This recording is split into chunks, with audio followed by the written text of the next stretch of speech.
Hi mga ka-channel, nandito tayo ngayon sa Binondo at mag-iikot tayo. And guys, mga ka-channel, while roaming here in Binondo, in Manila, nandito tayo ngayon sa Plaza San Lorenzo Ruiz, kung saan makikita rin ang San Lorenzo Ruiz Church. Kaya nandito tayo ngayon to explore Binondo. As you can see passing here, vehicles of different kind of vehicles passing around. Plaza San Lorenzo Ruiz, Manila.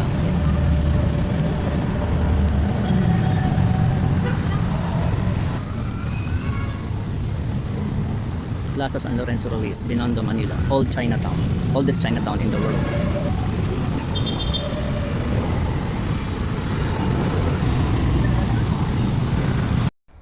Mga ka-channel, maaaliw din kayo sa mga bata rito na nag-i-skateboard, nagpa-practice. So, masarap pagmasdan habang naglalaro ng mga bata dito sa plaza ng kanilang skateboard.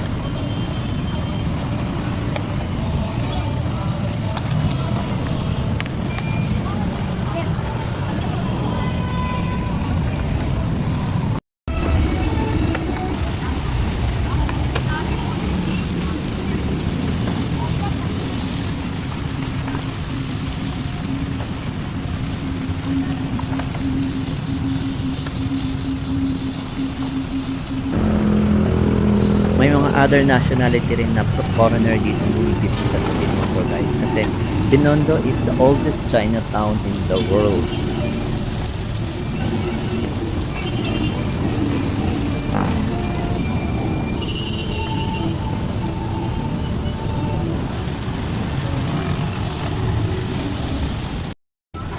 Showing here now mga ka-channel is the Eng Bitin. I know kilala naman niya siya at famous siyang pagkain dito sa Ongpin or sa Chinatown. So nandito tayo ngayon sa kahabaan ng Ongpin kung saan ang sentro at puso ng Chinatown.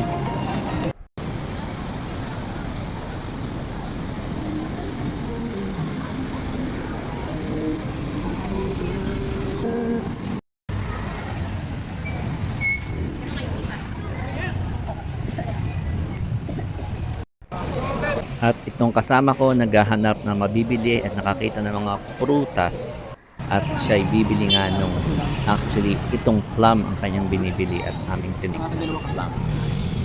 Matamis naman ang plum ni ate. Yeah, getting specific place. Ada. Yung dalawa tao. Okay. At eto ang gabi ng Ongpin o ng Binondo area between 7 to 9 p.m.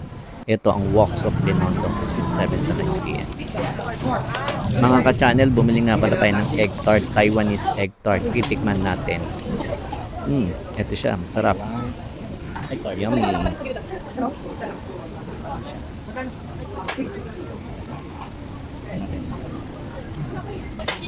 Masarap naman guys, kasi mahilig ako sa egg tart dahil sa Macau, yan din ang lagi kong binibili. At puti nga, meron dito sa Pilipinas laging ganyan mga egg tart.